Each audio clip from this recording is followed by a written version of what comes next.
మన దేశంలో యూపీఎస్సీ అనేది ఒకటి ఉంది. అది అత్యంత ఉన్నతమైనటువంటి సర్వీసెస్ కి రిక్రూట్మెంట్ చేస్తుంది. ఐఏఎస్, ఐపీఎస్, ఐఎఫ్ఎస్ ఇట్లాంటి సెంట్రల్ సర్వీస్ అన్ని కూడా. వాలంటీరీ వ్యవస్థ, సచివాలయ వ్యవస్థ అన్న కాన్సెప్ట్ వైసీపీ మేనిఫెస్టోదే అయి ఉండొచ్చు. కానీ దానిని రూపకల్పన చేసి వ్యవస్థ నిర్మాణం చేసి నిలబెట్టినటువంటిది నేను. ఆ రోజు నాతో ఉన్నటువంటి గిరిజా శంకర్ అనేటువంటి నా కొలీగ్ ఐఏఎస్ ఆఫీసర్. మట్టి ముద్దను తీసి బొమ్మను చేసి అవయవాలు అమర్చి ఊపిరి పోసి జనజీవన స్రవంతిలోకి తెచ్చాం సచివాలయ వ్యవస్థని, వాలంటీరీ వ్యవస్థని మేము.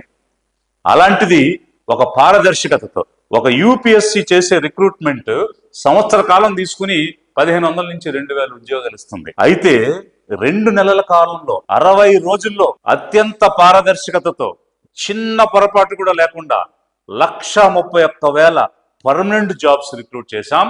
2.5 లక్షలకు పైగా వాలంటీర్లను రిక్రూట్ చేశాం. మేము చేసినటువంటి రిక్రూట్మెంట్ లో ఎక్కడైనా ఏదైనా చిన్న పొరపాటు జరిగినట్టు ఎక్కడైనా వచ్చిందా? ఎవరైనా రాజకీయ ఒత్తిళ్లకు లొంగి కానీ లంచం ఇచ్చి కానీ ఉద్యోగాలు తెచ్చుకున్నాం అనేటువంటి వారు ఈ రోజు కూడా ఉన్నటువంటి సచివాలయ వ్యవస్థలో ఉన్న ఏ సచివాలయ కార్యదర్శినైనా అక్కడ ఉద్యోగినైనా అడగండి, ఒక్కరైనా సరే అవును మేము ఒత్తిడి చేసి డబ్బు ఇచ్చి లంచం ఇచ్చి తెచ్చుకున్నాం అని చెప్పేవారు కనిపిస్తారేమో. అలాంటి పారదర్శకతతో ఒక రోస్టర్ విధానాన్ని పాటించి అన్ని వర్గాలకు కూడా సముచితమైన స్థానం ఇచ్చి 30% మంది మహిళలకు అవకాశం ఇచ్చి ఆ రోజు అత్యంత పారదర్శకమైనటువంటి రిక్రూట్మెంట్ మేము చేశాం. వాళ్ళు అనేకమైనటువంటి సేవలు నీతిగా, నిజాయితీగా, నిస్వార్థంగా చేస్తూ వచ్చారు. ప్రజల యొక్క మన్ననలు పొందారు. ఇంటింటికి వెళ్ళి డేటా సేకరించారు. కెలామిటీస్ లో అంటే విపత్తులు వచ్చినప్పుడు, వరదలు వచ్చినా, తుఫానులు వచ్చినా ఇంటింటికి వెళ్ళి బియ్యం ఇచ్చేటువంటి కార్యక్రమం. మరీ ముఖ్యంగా పెద్ద కెలామిటీ, ప్రపంచవ్యాప్తంగా వచ్చినటువంటి కెలామిటీ ఏంటంటే కోవిడ్-19.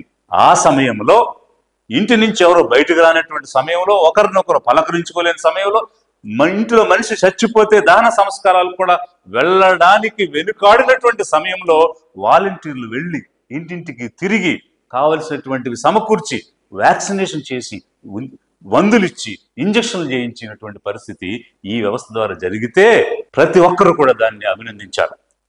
అంతేకాకుండా వీరు ఎక్కడి నుంచి వచ్చారు? కమ్యూనిటీలో నుంచి వచ్చారు.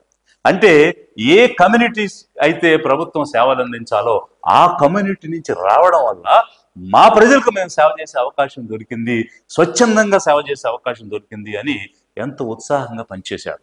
ఐక్యరాజ్య సమితి కానీ, వరల్డ్ బ్యాంక్ కానీ, నీతి ఆయోగ్ కానీ ఏం చెప్తుందంటే ఏదైనా కమ్యూనిటీ డెవలప్మెంట్ జరగాలన్నా, డెవలప్మెంట్ ప్రోగ్రామ్స్ ముందుకు తీసుకెళ్లాలన్నా ఆ కమ్యూనిటీలో నుంచే వాలంటీర్లు తీసుకుని, కమ్యూనిటీలో నుంచే స్వచ్ఛందంగా వచ్చే వాళ్ళని తీసుకుని పనిచేస్తే మరింత ఎఫెక్టివ్గా ఉంటుందని ఒకవైపు ఆ రకమైనటువంటి థీసిస్లు మనకు కనిపిస్తున్నాయి. మంచి చెడు అనేటువంటివి ప్రతి చోట కూడా ఉంటాయి, సమాజంలో ఉన్నాయి.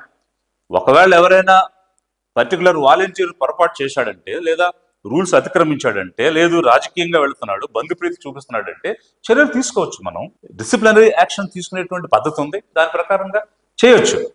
అంతేగాని వ్యవస్థ మొత్తాన్ని కూడా నిలుపుదల చేయడం అనేటువంటిది, దానికి తోడుగా యూటర్న్ తీసుకోవడం అనేటువంటిది ఏ విధంగానూ కూడా సబబు కాదు, సహించలేనటువంటి విషయం.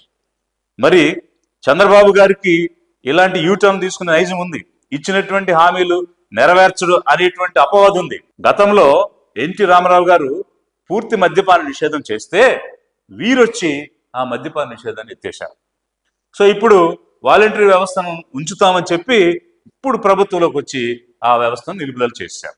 రిక్రూట్మెంట్ పూర్తయిన తర్వాత ఏ ఏ వర్గాల నుంచి ఈ ఉద్యోగ అవకాశాలు వచ్చాయని మేము ఒక అసెస్మెంట్ కూడా చేయడం జరిగింది. చూస్తే సచివాలయ ఉద్యోగాల్లో 80% ఎస్సీ, ఎస్టీ, బీసీ, మైనారిటీసే వచ్చారు. వాలంటీర్ల ఉద్యోగాల్లో 80%కి పైగా ఎస్సీ, ఎస్టీ, బీసీ, మైనారిటీలే వచ్చారు. ఎందుకనంటే పేదరికంలో ఉన్నటువంటి వాళ్ళు వాళ్ళే. కానీ ఈ వ్యవస్థ, ఈ వాలంటీర్ వ్యవస్థ ద్వారా వచ్చినటువంటి ఒక గొప్ప మార్పు ఏంటంటే అంతవరకు ఉన్నటువంటి ఫ్యూడల్ వ్యవస్థ, భూస్వామ్య వ్యవస్థని, అదేవిధంగా ఆధిపత్య వర్గాల యొక్క పెత్తందారీ వ్యవస్థని ఈ వ్యవస్థ బ్రేక్ చేసింది.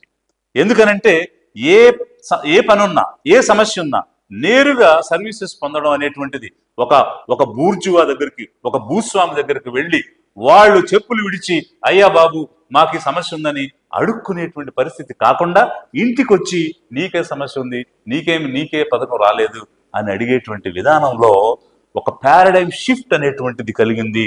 అందుకోసమా మీరు ఈ వ్యవస్థను కంటిన్యూ చేయకుండా మళ్ళీ మన పెత్తనం పోతుందేమో, మన అనుచరులు ఎవరైతే ఉన్నారో గతంలో జన్మభూమి కమిటీలను పెట్టి ఆ జన్మభూమి కమిటీలు చేసినటువంటి నిర్వహణ వల్ల మీరు ఓడిపోయినటువంటి విధానం మీకు గుర్తుందో లేదో, మళ్ళీ అలాంటి ఒక బూర్జువా వ్యవస్థ, భూస్వామ్య వ్యవస్థ, పెత్తందారీ వ్యవస్థ తీసుకురావడం కోసం ఈ వాలంటీర్ల వ్యవస్థను ఆపేశారా అనేటువంటి పరిస్థితి కూడా ఈరోజు జనంలో చర్చ జరుగుతున్నది. ఎన్నికల ముందు జరిగినటువంటి విషయం ఒకసారి పరిశీలిస్తే వాలంటరీ వ్యవస్థ వల్ల అనేకమైనటువంటి ప్రభుత్వ సేవలు ప్రజలకు చక్కగా అందుతున్నటువంటి పరిస్థితిలో, ప్రభుత్వం యొక్క ఇమేజ్ పెరిగినటువంటి పరిస్థితిలో వీళ్ళు గనక కొనసాగితే మనము కూటమిగా గెలవడం కష్టం. కాబట్టి ఏ విధంగా దీన్ని నిర్వీర్యం చేయాలి అని ఆలోచించి ఆ వ్యవస్థ మీద విషాన్ని చిమ్మి ఎలాంటి అపవాదు తెచ్చారు పవన్ కళ్యాణ్ గారు అంటే 30,000 పైచిలకు మహిళలను, అమ్మాయిల్ని మిస్ చేసేశారు, హ్యూమన్ ట్రాఫికింగ్ చేశారు అనేటువంటి ఒక అపవాది, ఒక విషయాన్ని ఈ వ్యవస్థ మీద చిమ్మారు. I'm challenging honourable PR minister mister Pawan Kalyan, if it is true, మీరు చెప్పింది నిజమైతే 30,000 మంది మహిళలు మిస్ అయితే చర్య తీసుకోండి. ఈ రోజు ప్రభుత్వంలో మీరున్నారు. ఏ వాలంటీరా తప్పు చేశాడో క్రిమినల్ యాక్షన్ తీసుకోండి. 30,000 మంది మిస్ అయిన వారిని వెనక్కి తీసుకురండి. తప్పు చేసినటువంటి వాలంటీర్ మీద మీరు చర్య తీసుకోండి. అంతేగాని వ్యవస్థ మొత్తం మీద విషం చెమ్మకండి.